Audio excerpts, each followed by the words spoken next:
What if I told you that your two most destructive vices aren't curses, but direct messages from God? Carl Jung uncovered a forbidden truth the church tried to bury. There are two specific vices that are not sins at all. They're divine assignments in disguise. While you've been blaming yourself, trying to silence the chaos within, thinking you were being punished, the truth is far more unsettling. Jung realized that God often speaks through what breaks you, not what perfects you, and that these vices are spiritual frequencies used to mark his chosen ones on earth. Each of these two inner battles carries a hidden code, a vibration that only souls meant for higher callings can feel. They appear as weaknesses, addictions, obsessions, but beneath them lies the signature of divine purpose. Have you been fighting impulses that seem impossible to control? Do you feel like you're living a life that doesn't fit the ordinary mold? That's not a coincidence. Jung discovered that these flaws are part of your soul's blueprint, written long before you were born. Get ready to see your entire story from a new lens. These two vices might not be your downfall. They might be the proof that you've been chosen for something the rest of the world will never understand. Most people think of vices as proof of weakness, as if every craving or mistake were a sign that something inside them is broken.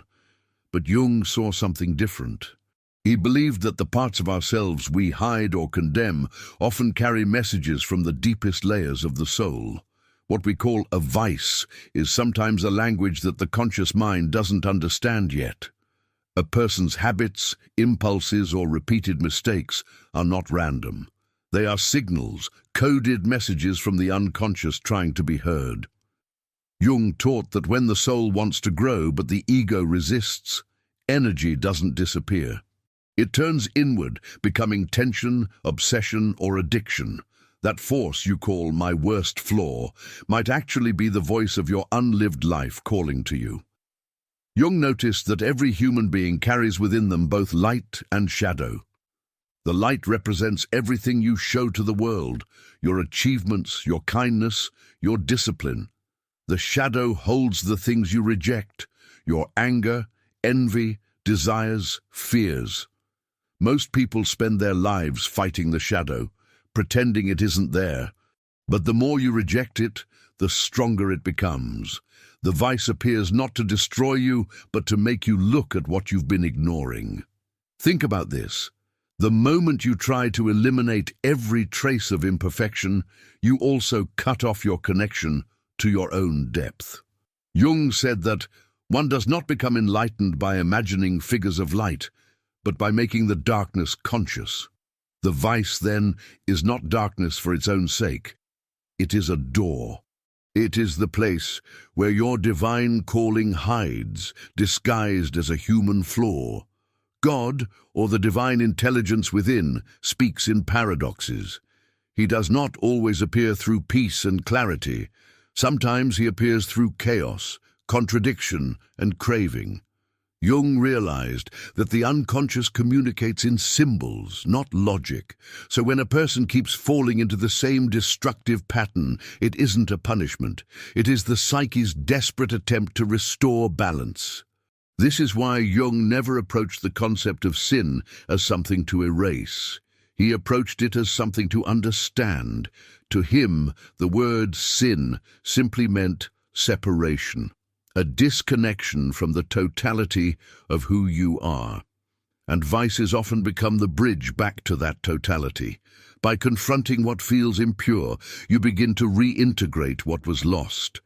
There are, of course, dangerous extremes that can harm the body and mind. Jung never denied that. But he taught that before you fight a pattern, you must first understand its purpose. What does this behavior want to show you? What emotion hides behind it? What part of your true self have you buried that is now crying for attention through this compulsion? To see a vice as a divine message is not to justify it.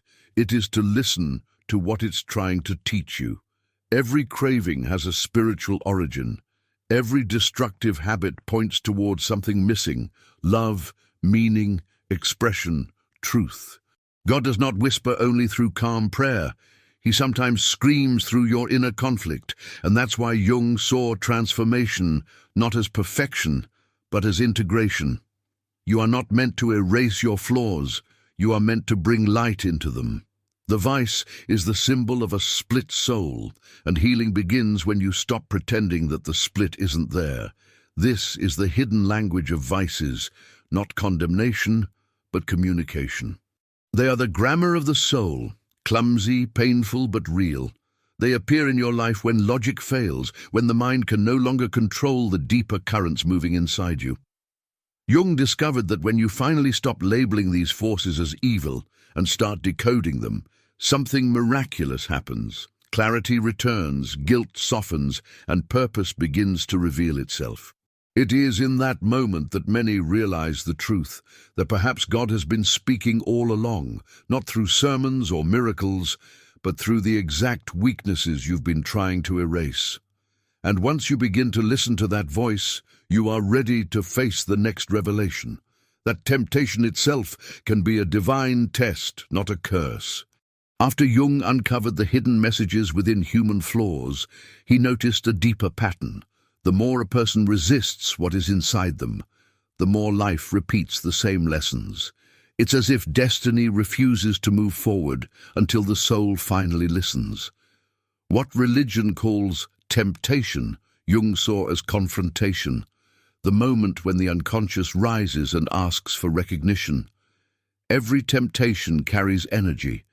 It pulls you because it mirrors something that already exists within you. The temptation itself isn't evil.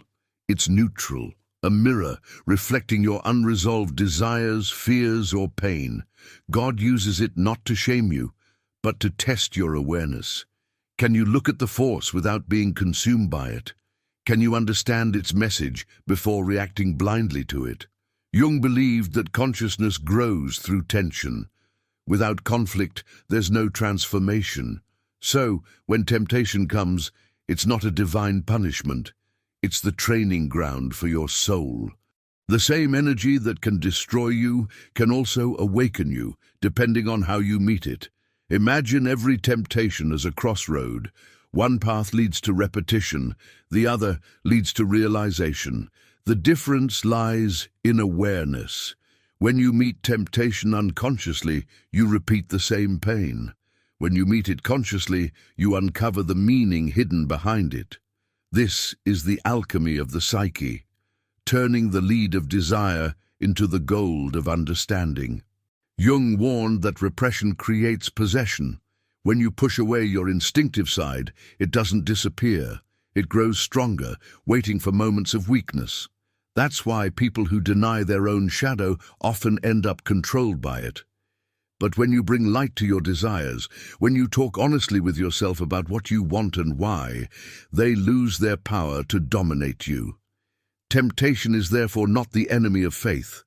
It's the tool of faith. It's how the divine verifies your readiness. You cannot claim self-mastery until you've met your own darkness face to face. In that meeting, something sacred happens. You stop fearing yourself, and in that freedom, you stop being controlled by what once ruled you. Jung saw this process as individuation, the journey of becoming whole. To become whole is to bring every rejected part of yourself back into unity. Temptation is one of God's ways to show you what's still fragmented. Every time you fall, you see what still needs to be healed. Every time you resist with understanding, not guilt, you reclaim another piece of your soul. So, when life places you before your old patterns again, see it not as failure, but as invitation. The divine repeats lessons because it wants you to awaken, not to suffer. Jung believed that behind every destructive pattern is a sacred purpose, the creation of consciousness. And that consciousness is what turns vice into virtue, not through denial, but through wisdom. In the end, temptation is not there to defeat you. It's there to reveal who you truly are when faced with the power of your own inner fire. The soul that passes through it without losing its humanity becomes unbreakable. That is the test of the chosen, not to live without darkness, but to walk through it without losing the light. There comes a moment when a person no longer fights the outside world, but their own mind. It's not the environment that torments them anymore. It's the constant pull inside, that repeating thought, that restless desire, that feeling that something is chasing you from within. Jung called this the autonomous complex, a cluster of emotion and energy that seems to have a life of its own. But what if that energy isn't trying to destroy you? What if it's trying to deliver a message? An obsession is never random. It doesn't come out of nowhere. It's born from a part of you that has been ignored for too long. Jung realized that when the soul is starved, it doesn't stay silent. It finds ways to make itself known, and obsession becomes its language. What you can't stop thinking about often reveals what you're meant to integrate, not reject. When you become obsessed with something, a person, an idea, a habit, you are witnessing your own inner energy trying to return to balance. The psyche is attempting to compensate for something missing. If you lack passion, you may cling to excitement. If you lack purpose, you may chase stimulation. Behind every fixation lies a need to reconnect with something sacred inside you that got lost along the way. This is why Jung warned that fighting obsession blindly only feeds it. The more you try to suppress it, the more powerful it becomes. The key is not to run from it, but to understand it. Ask yourself, what is this attachment trying to show me? What emotion does it cover? What wound is asking to be seen? To Jung, obsession was not madness, it was misdirected meaning. When life becomes empty of genuine purpose, the unconscious sends an imitation, a craving that looks like meaning but isn't. Yet if you look beneath the surface, that same craving can lead you back to your essence. God, in his strange way, uses this psychological trap as a mirror. Through your attachments, he shows you what still owns you. That's the hidden code behind obsession. It reveals the exact point where your soul is stuck between fear and desire. What you chase desperately is usually the same thing you're afraid to truly possess. That's why obsession feels like a fire. It burns because it wants to transform. Jung believed that real freedom begins when you can hold your desire without becoming its slave. The goal is not to destroy passion, but to let it mature into purpose. What begins as a compulsive pull can become a conscious direction. The same energy that keeps you awake at night can fuel creation, love, and awareness, if you learn to contain it rather than consume it. So when you find yourself repeating the same thoughts, the same longings, remember this. It's not always a curse. It can be a map, a coded message from the divine, written in the language of emotion. The unconscious doesn't speak through logic. It speaks through intensity. And obsession is its loudest cry for integration. Most people spend their lives trying to escape that cry. But the chosen, the ones whose souls are marked for deeper work, eventually stop running. They listen. They begin to translate the chaos inside them into understanding. They discover that what once felt like a punishment was actually an initiation. In the end, Jung's message is clear. The only way out of obsession is through awareness. You don't break the pattern by force, but by insight. When you see what it's teaching you, when you decode the divine intent behind it, it loses its grip. You no longer orbit around it. It starts orbiting around your consciousness. And that's the quiet victory few ever experience, when the fire that once ruled you becomes the flame that lights your way. From this realization comes the next stage, the strange heaviness of being different, the spiritual weight that only those marked by destiny carry. If you feel ready to explore your inner world on a deeper level, to reconnect with the parts of yourself you've ignored or forgotten, take a look at the SIM Method ebook. It's a short, practical guide designed to help you balance your shadow and your light in just a few minutes a day. You'll find the link in the first pinned comment below. Once you begin to see meaning where others see chaos, life stops being simple. You start noticing signs in pain, purpose in struggle, light in darkness. That awareness is liberating, but also heavy. Jung observed that the awakening soul often feels isolated, misunderstood, even cursed. Because when you see what others can't, you can no longer live as they do. This is the burden of the chosen, to walk between two worlds, the visible and the invisible, to appear ordinary on the outside, yet feel the entire weight of existence pressing from within. It's not pride, it's pressure, a constant sense that you're carrying something vast and invisible that few could ever understand. Many people spend their lives avoiding this feeling.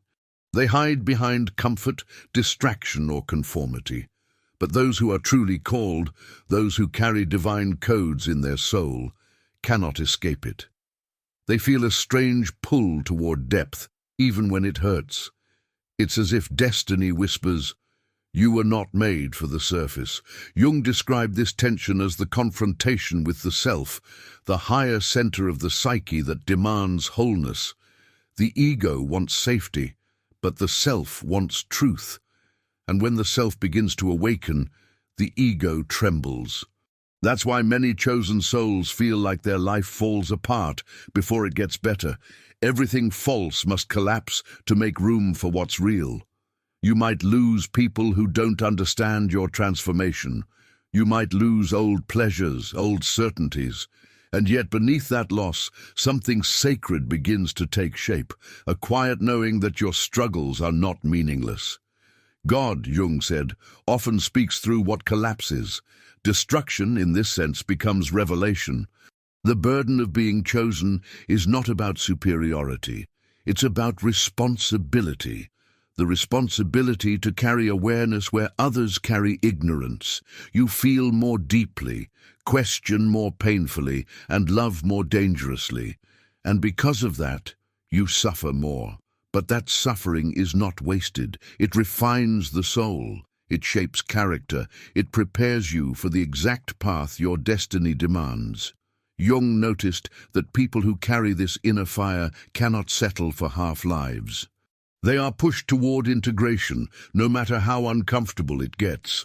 Life tests them again and again, not to break them, but to carve them into instruments of understanding. That is why the chosen often walk alone. Solitude becomes their classroom. Silence becomes their teacher.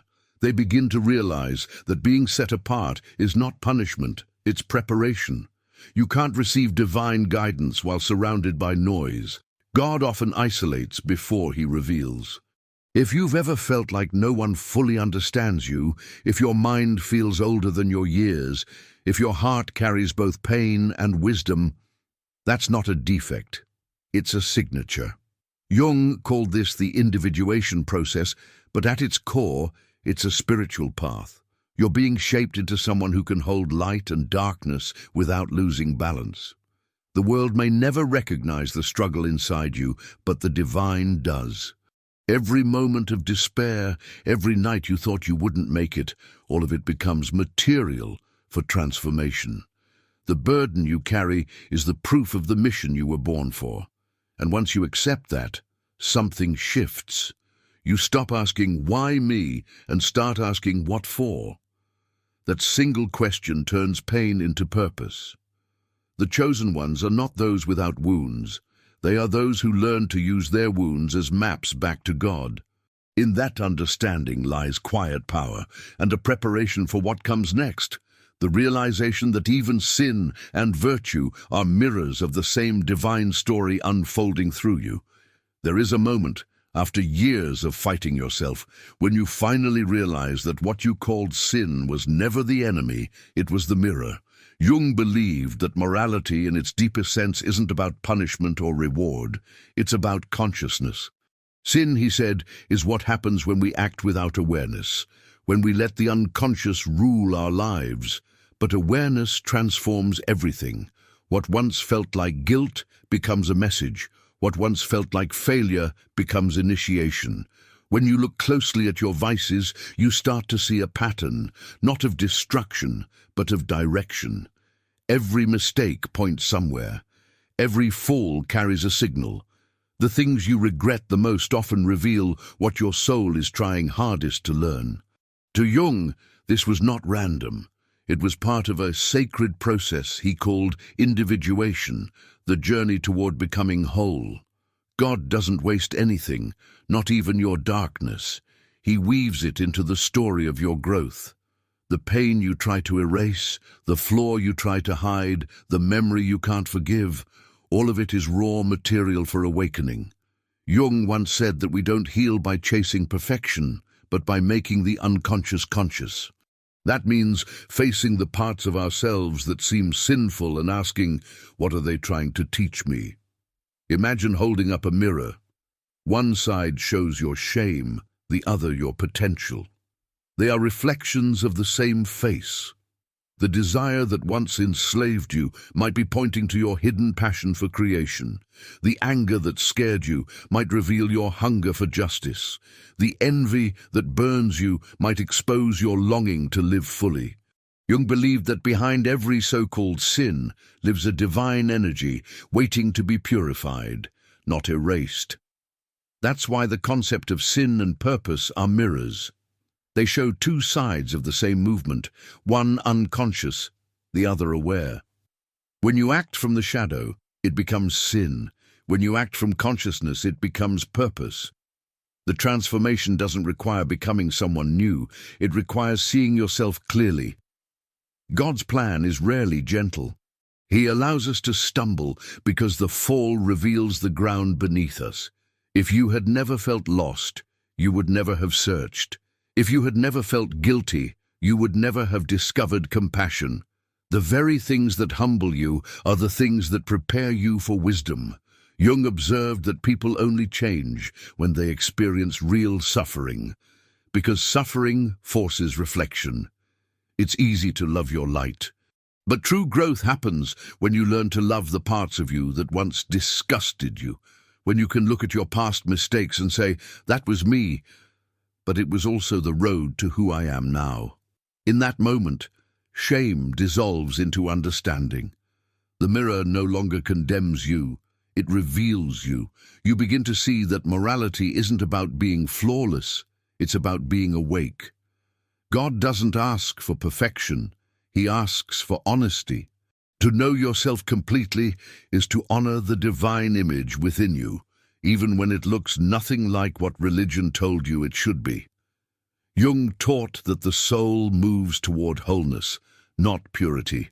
Purity separates, wholeness unites. It brings heaven and hell back into one heart. You are not meant to live half a life, one where you pretend to be all light while hiding the dark. You are meant to carry both. That's how consciousness expands, and that's how God works through human imperfection. So when you look into that mirror and see contradiction, desire and guilt, virtue and vice, don't look away. The reflection is sacred. It's the sign that you are alive, learning, evolving. And when you finally understand that, you step into the final truth Jung revealed. Redemption doesn't come from escaping who you are, but from understanding yourself so deeply that you no longer need to run. 6. Redemption through understanding. After all the struggle, the temptation, the obsession, the burden, the mirror, comes the quiet revelation that nothing was wasted. Every wound was a message, every vice was a guide, and every fall was the way home. Jung saw redemption not as forgiveness from above, but as integration within. To redeem something is to take it back from the darkness of ignorance and bring it into the light of awareness. God doesn't want you to destroy your shadow. He wants you to understand it. Because only through understanding do you become whole. You can't heal what you still hate. You can't transform what you refuse to look at. That's why redemption begins when judgment ends. When you stop seeing yourself as broken and start seeing yourself as a work in progress, grace enters. Not the kind that excuses your behavior, but the kind that explains it. The kind that teaches you why your story had to unfold the way it did. Every detour, every failure, every relapse, it was all part of a curriculum for the soul. Jung often said that no tree can grow to heaven unless its roots reach down to hell. That means you can't rise into your purpose without first descending into your own depths. The pain you carry isn't a curse, it's initiation. You went through darkness not to be punished, but to be prepared. Redemption through understanding means that you no longer divide your life into good and bad chapters. You start to see all of it as sacred material. The mistakes that made you cry also made you wise. The relationships that broke you also revealed your capacity to love. The addictions that haunted you forced you to face your emptiness and search for real meaning. Everything that once shamed you becomes part of your redemption story. And that's what Jung wanted people to grasp, that salvation is psychological before it's spiritual. The moment you stop running from your inner truth, you begin to feel something holy, peace. Not the peace of perfection, but the peace of authenticity. You no longer need to pretend to be light. You become light by embracing your darkness consciously. The two vices that once ruled you stop being chains. They become teachers. They lose their power to define you because you finally see their purpose. They were never random. They were chosen instruments to reveal the precise lessons your soul needed, and once the lesson is understood, the compulsion dissolves naturally. What remains is wisdom, compassion, and a sense of quiet strength. You realize that God never turned his back on you. He was with you inside the struggle all along. Every time you fell, he was the silence waiting for you to listen. Every time you suffered, he was the meaning forming underneath the pain. This is the final stage Jung pointed toward, not perfection but wholeness. You return to yourself, you stop trying to fix the past and start understanding it, and that understanding itself becomes redemption. So, if you've carried guilt, shame, or confusion for years, take this truth to heart. Your pain was never proof of your failure. It was proof of your calling. The chosen ones are not those who live without vices. They are those who find God within them. And when you finally see your flaws as divine messages instead of curses, your entire life changes. You no longer ask, "Why did this happen to me?" But, "What was this trying to teach me?" That shift from blame to understanding is where redemption begins, because in the end, salvation isn't found in being pure. It's found in being real. And that is the greatest truth Carl Jung ever led us to discover, that God doesn't reveal himself through your perfection, but through the way you rise from your imperfection with open eyes. Maybe this is what Jung meant all along, that God hides his voice, not in perfection, but in contradiction, that the path to your highest self always begins at the point where you feel most lost. You were never meant to erase your flaws. You were meant to understand them until they reveal the wisdom they contain. Your vices were never punishments. They were messages. Each impulse, each failure, each moment you thought you disappointed God was actually a lesson in disguise. You were not being tested to be broken. You were being shaped to remember who you truly are. When you finally see the design beneath the chaos, something inside you softens. You stop fighting yourself.